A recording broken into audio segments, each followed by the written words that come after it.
Iba kasi yung nagagawa yung alam mong may kasama ka at sinusuportahan ka. Hindi kita pababayaan. Ikaw ay aking susuportahan. Papaano ka pa kakabahan? Sa mga nanay dyan, na ang mga anak sa unang pagkakataon ay papasok na sa eskwela ngayong darating na pasukan. Good luck kasi malapit na kayo sa exciting part. Ayan, iyakan, pakiusapan.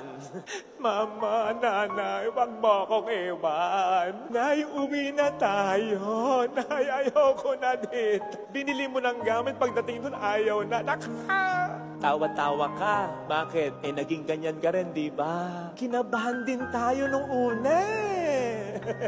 Pero nang sabihin sa atin ng ating ina, o kaya ng ating ama, ng ating guardian, huwag kang mag-alala, hindi kita iiwan. Diyan lang ako sa labas. Di ba?